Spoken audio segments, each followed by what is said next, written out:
Bonjour, c'est bon, on peut commencer. Moi, je regarde les actions pour savoir le prix de la chapelle. Parce que j'aimerais bien l'acheter et commencer à faire un petit commerce. On a tendance à oublier que les biens positionnels, c'est important. Et surtout que là, avec ce qui vient de se passer, le bien a perdu de la valeur, donc faut spéculer dessus tout de suite. Là.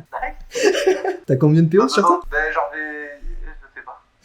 Je sais pas. C'est le dodécaèdre. C'est le nom de mon mot de passe partage de connexion depuis que je suis au lycée. Vous savez que l'âge de guerre là, a été créé pour donner une utilité au D12, sinon ça existe. Oui. Non mais c'est très C'est réel vrai. ce que tu viens de dire. Vous êtes sur cette petite place avec ce temple en forme de losange. Vous voyez Denchar, là, le moine prêtre tabaxi, qui fouille ses poches et est en train de compter ses pièces d'or. Et il est en train de discuter avec un type du culte. À ce qui paraît, il pense peut-être à vendre à prix dérisoire. Ils ont peur de cet endroit maintenant. Vous décidez de tous aller vers l'église sacrée et Denchar finit par vous rattraper de peur de vous perdre. Il y a Tridur, l'espèce d'apprenti de la compagnie sombre qui vous suit. Tu veux dire mon nouvel apprenti? Voilà, c'est l'écuyer du roublard. Ah putain, j'avais oublié qu'il s'appelait Tridur. Sur le chemin, Tridur vous parle. J'ai déjà fait la guerre. Ah ouais, génial. Et c'était dans quelle ville? J'habitais la cité de Termov. Quelle guerre? D'ailleurs, J'ai fait la guerre de la mort, c'est comme ça qu'on l'appelle. C'était une guerre terrible. Ce sont des nécromanciens, ils ont pris le pouvoir dans le pays. Ah. Ouais, ok. ok. Il s'y connaît en nécromancie, du coup? Je ne m'y connais pas en nécromancien, mais maintenant il court les rues. En obscuriant. Zargomar, le ténébreux, il a pris le pouvoir. C'est un fou. Il est en train de se faire construire un palais dans la capitale. Et celui-ci est entièrement fait d'ossements. C'est un chantier colossal qui ne prendra pas fin avant quelques mois, voire quelques années encore. Et il leur manque des pièces de taille pour consolider la structure. Ah, mais c'est vraiment sérieux. Ah oui, oui. c'est ça. Mais Oui, oui. tu fais pas une blague là, c'est pas Woman Show maintenant. Puis, comment t'as dit qu'il s'appelait le grand nécromant là? C'est Zargomar, le ténébreux. Ouais, t'es tellement stylé. Il clame haut et fort qu'une fois ce palais terminé, celui-ci sera tellement majestueux qu'Orcus sera obligé de venir honorer cet endroit. C'est des orques, Orcus. du coup, là, Zargomar et ses potes? Non, ce sont des humains. C'est loin d'ici? C'est de l'autre côté des monts barrières. Vous savez, moi je ne sais pas lire. Il faudra que vous lisiez à haute voix les documents que vous prendrez à la bibliothèque pour que je puisse Oh. participer à la conversation. Tiens, ouais, vous êtes dans cette bibliothèque. C'est la bibliothèque sacrée de Fartagwal. En entrant dedans, la première chose que vous percevez, c'est le silence imposant et les rares échos qui se répercutent dans cet endroit. La bibliothèque est faite d'alcôves successives. Il y a de larges tables et des pupitres. Les parois de l'édifice se terminent par des rangées de bibliothèques qui collent les murs, au-dessus desquelles se trouvent de grands vitraux. Genre je me rappelle plus ce que j'avais dit que j'allais chercher la séance et tu l'avais pas mis sur le récap je crois. Non, j'ai pas mis sur les capes là, il faut avoir un cerveau. Le problème c'est que j'ai jamais eu quoi. Je trouve que c'est super discriminatoire. Je crois dans la société actuelle, les gens qui naissent sans cerveau, on n'a plus le droit d'exister quoi. C'est Ouais, pas ils chiant. peuvent pas s'intégrer aussi facilement, hein, c'est dommage. Hein. Ouais, et toi, en plus tu me discrimines comme ça, franchement ça va pas m'aider à m'intégrer en société. Hein. Faut m'aider plus que me rabaisser. T'as vu comment elle a terminé Camille? Voilà. Tridur Denchar, ne t'en fais pas, il y a toujours pire que soi-même. Oh, il est gentil ce garçon. Ah là là, mais... Peut-être que t'as pas de cerveau, mais t'as appris à lire. Qu'est-ce qu'il est Contrairement beau. à Tridur. On va faire un tour de table. Déjà, la druide, sur quoi Oui. tu veux te renseigner? Je vais peut-être demander à un bibliothécaire qui est dans le coin sur cette cloche qui est dans la basse ville qu'on nous a demandé de faire sonner. J'aimerais en apprendre un petit peu plus. Le moine, qu'est-ce que tu fais? Je vais me renseigner sur... Est-ce qu'il y a un livre qui cite tous les plus grands démons et tout ça Le roublard, qu'est-ce que tu fais? Bah, je me renseigne sur Topétal. La guerrière, qu'est-ce que tu fais? Bah, je me renseigne sur le cul de la légende perdue. C'est marrant ça. La druide, tu t'approches d'un de ces types. Il porte une grande toge et il est en train de lire un livre ancien. Il porte de petites lunettes. Il a de longs cheveux blancs et une barbe soignée de la même couleur. Oui, c'est bien ça que je cherchais. Ces secrets anciens ne nous résisteront pas longtemps. Un jour, nous rassemblerons tout le savoir. Tiens, il lève la tête. Oups, madame, que puis-je pour vous? Mais je suis tout à fait d'accord avec vous sur la recherche du savoir, monsieur. Quel est cet ouvrage intéressant que vous lisez? Il s'agit du traité sur l'utilisation des armes à deux mains en temps de guerre. C'est une recherche importante dans cette période difficile. D'accord, et vous avez tiré quelle conclusion? C'est difficile à dire, mais je pense que ce sont des armes qui peuvent se révéler utiles pour battre nos ennemis. Il me manque encore des données d'entrée.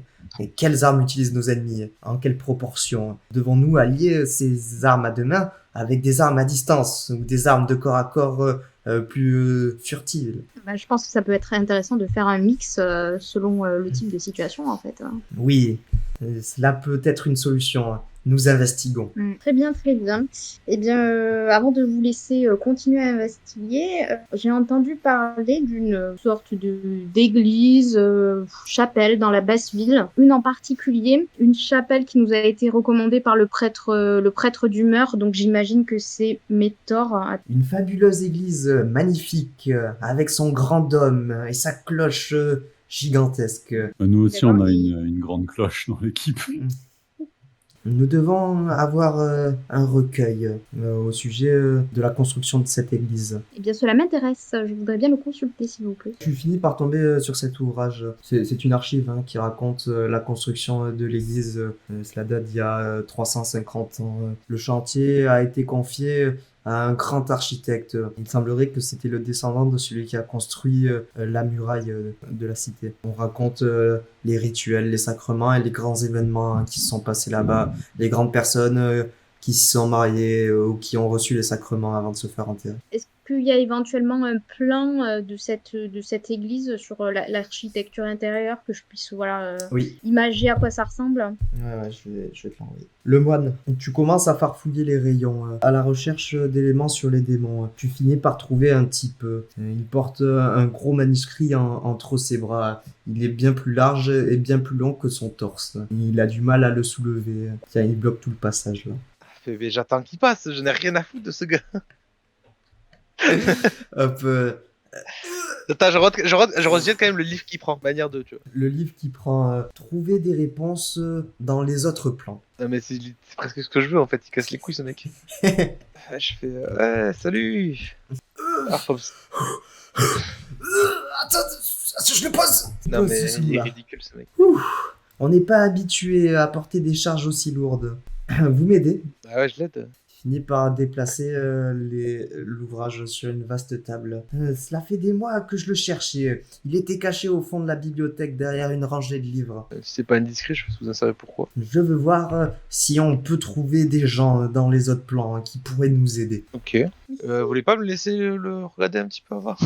Bien sûr que si, nous pouvons chercher ensemble. Celui qui bah, je vais regarder un petit peu. Vous connaissez les Githyanki? Comme j'ai joué à Baldur's Gate, ça me dit un truc, ouais, mais non, je connais pas. Encore Baldur's Gate? Non, on va pas parler de... Il y a des guides qui habitent dans le plan élémentaire du chaos.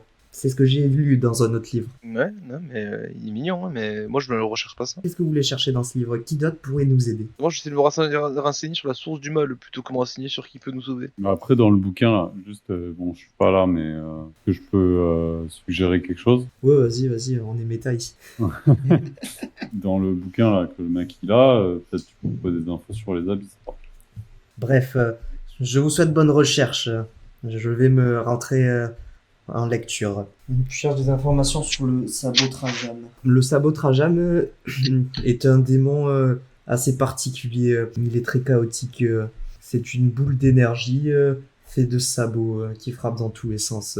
C'est une arme très puissante contre laquelle peu de barrières peuvent résister, même celles qui ont été consacrées par les dieux. En te renseignant sur Orcus, Orcus souhaite que la vie s'éteigne sur le multivers. Il vit une nécropole peuplée de morts-vivants. C'est un démon à l'apparence costaude et de grandes ailes démoniaques. Il porte une massue. On appelle ça la baguette d'Orcus. Paraîtrait-il que c'est un artefact avec de grands pouvoirs, mais profondément maléfique. Donc le roublard, hein, tu commences à effectuer tes recherches. Toi, tu t'intéresses à Topetol. Tu t'approches d'un type, hein. Celui-ci est pris dans sa lecture. Hein. Bonjour.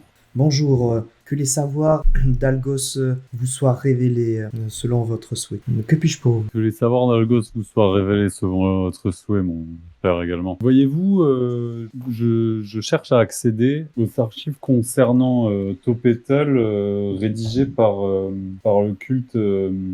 Oui. Il y a une section là-bas. Vous trouverez une section dédiée...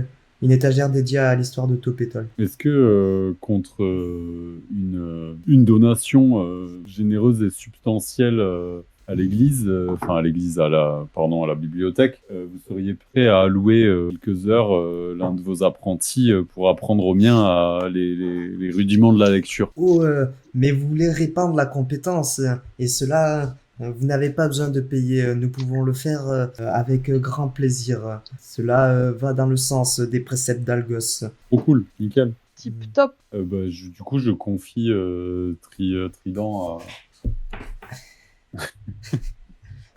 à un type qui va lui apprendre à lire, quoi. On se retrouve plus tard, j'ai trop hâte de pouvoir Ouais. lire les livres avec toi.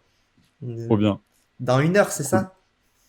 Je consulte les archives concernant Topetel. Tu arrives sur une section dédiée à Topetol. On parle d'une ville magnifique et de grandes richesses, mais cela date d'une autre époque. Une cité qui croulait sous les pierres précieuses, l'or et tout autre métal précieux. Une époque où elle était la capitale d'un ancien royaume qui s'appelait la Gontrie, et même plus tôt encore. Tu cherches quoi sur Topetol? Je me concentre sur les archives les plus récentes. Les archives les plus récentes s'arrêtent brusquement il y a 1000 ans. De ce qu'on sait, il s'est passé un événement dramatique à Topetol. Tu trouves des livres qui parlent d'une malédiction divine à cause de la luxure qui s'était répandue dans la cité. D'autres parlent d'une maladie inconnue qui est passée d'homme en homme, mais qui les a tous rendus fous. D'autres parlent de cataclysmes, de tremblements de terre, d'inondations. D'autres parlent de monstruosités, des choses qu'on ne pouvait percevoir tout entières. Peut-être des dieux maléfiques. Il est difficile de démêler le vrai du faux. Quoi qu'il en soit, le seigneur de la cité, le seigneur magicien de Topetol, est sorti de la cité et devant la grande porte a prononcé des paroles magiques. La porte s'est alors scellée et ce qui se trouvait à l'intérieur a été enfermé. Personne n'a réussi à re-rentrer dans la cité. Et il y a comme un voile opaque qui empêche de voir au-dessus des murailles. La guerrière, tous tes compagnons sont partis dans tous les sens pour aller lire des livres. Je me renseigne toujours sur le cul de la légende perdue. On te redirige très rapidement vers la section du culte de la légende perdue. Là, il y a des parchemins, plus que des ouvrages, de nombreux parchemins rédigés. Tu les feuillettes, tu regardes. Les types sont convaincus que le descendant de Seniafrine se trouve en Gondari. Ils savent aussi, pour être basé à Fartagwal et après avoir passé au peigne fin la ville, qu'il ne se trouve pas ici. Leur piste se dirige surtout hors de la civilisation humaine. Ils pensent que peut-être les nains ou les elfes cachent parmi leurs rangs quelques rares humains, et que là se trouve le descendant de la famille Seniafrine. La prophétie parle d'un individu du nom de Seniafrine. Seule une personne portant le nom de Seniafrine pourra réouvrir les portes de Topetol. Ils arrivent à retracer une dizaine de branches généalogiques de personnes qui auraient disparu pour aller vivre dans de telles civilisations. Aujourd'hui, ils ne savent pas exactement. D'accord. Et c'est vers quelle zone à peu près qu'ils les localisent? Peut-être dans la grande cité impériale de la Grande Faille, chez les nains. Peut-être chez les elfes, mais cela se cache et on ne sait plus où ils habitent. Bref, finalement, vous finissez par vous regrouper. Non, c'est pas si peu intéressant dans le sens où on sait qu'éventuellement il peut être chez les elfes, chez les nains. Qu'est-ce qu'on a comme piste On n'a pas beaucoup de pistes. Les elfes, on n'a aucune piste. Parce qu'on ne sait même pas où ils se naines, trouvent. Les nains, je sais même pas si c'est un peuple agressif de base ou pas du tout, qui est plutôt méfiant. ça dépend non lesquels. Hein. Les nains, ouais, ça dépend, mais les Duergar sont très conservateurs. Si je me souviens bien, tu t'intéressais aux artefacts de la Lousse et tu voulais trouver un ouvrage à ce sujet. Oui, aussi, oui, c'est vrai. Sur les artefacts de la Donc, Lousse, en savoir un petit peu plus. Il y a 9 artefacts de la Lousse. Tout d'abord, il y a la couronne. Celle-ci, tout le monde la connaît. Elle se trouve sur la tête du roi Silmarino. C'est le symbole de son pouvoir. Ensuite, il y a l'épée. Celle-ci est plantée à Fartagwal, dans une pierre, et elle est lourdement protégée par la secte de l'épée de la Lousse. Nul, hormis les nains, ont le droit d'approcher, et ceux-ci n'arrivent pas à sortir cette épée de la pierre. Il y a un brassard, perdu depuis des générations. On ne sait pas où il a atterri. Bon, il est en votre possession. On a un nom. Oui, c'est Ouais. ça. Oui. Quand il dit c'est ce que vous avez en votre possession, ça Ah, veut dire c'est tu l'as avec Pas toi. pour déconner. Qu'est-ce qu'il avait dit hein. Il y a un sceptre. Celui-ci a été perdu sur la plaine d'Olmund. Les humains ne sont pas repartis avec à la suite de la grande bataille de la plaine d'Olmund. On ne sait pas où il a disparu. Il y a l'armure de la Lousse. Celle-ci a disparu également. Les humains l'avaient emportée, mais au fil des générations, on a perdu sa trace. Il y a le manteau de lumière, cette cape qui illumine et porte la chaleur. Elle aussi, elle a disparu. Son dernier propriétaire était un noble de Miniasté, la cité du Nord. Il y a l'amulette. L'amulette, on se doute de là où elle se trouve. Difficile de le vérifier. Elle appartenait à Seniafrine. Il y a une orbe. Cette orbe a fait l'objet d'un marché avec les nains. Il fut un temps. Et elle devrait être en possession des nains. Oui, quand on a trouvé une orbe là, et il y avait Oui, écrit oui. Ah, c'est La moi sphère qui de la ai- Lousse n'est plus là, c'est un très bel artefact. c'est ça. Le voleur des ténèbres. Ah mais oui, mais le voleur des ténèbres, c'est vraiment Erki, quoi. Petit con. Je pense. Mais c'est pas je pense, c'est signé le voleur des ténèbres. Oui, non, c'est pas. Oups, désolé de vous décevoir. Si, c'est Erki, clairement. Putain, avec tout ce qu'on a fait pour lui, quoi. Bref. Et puis il y a un anneau. Cet anneau a été un objet convoité pendant longtemps, qui a déchaîné les passions. Cela a fait l'objet de condamnations. Il y a plusieurs types qui ont été envoyés dans le désert du Mestouf pour avoir tramé dans une affaire de vol de l'anneau. Mais il n'a jamais été retrouvé. Ces types sont sûrement morts étouffés par les chaleurs écrasantes du désert. Je vais apprendre à lire, je suis en train d'apprendre à lire. Alors, ça s'est bien passé la leçon? Oui, c'est incroyable. Je découvre un monde nouveau. Moi, je propose qu'il est temps d'aller sonner cette putain de cloche. Un peu de repos avant. Allez, allons sonner Oui, la cloche. mais par Je tape contre- sur Camille.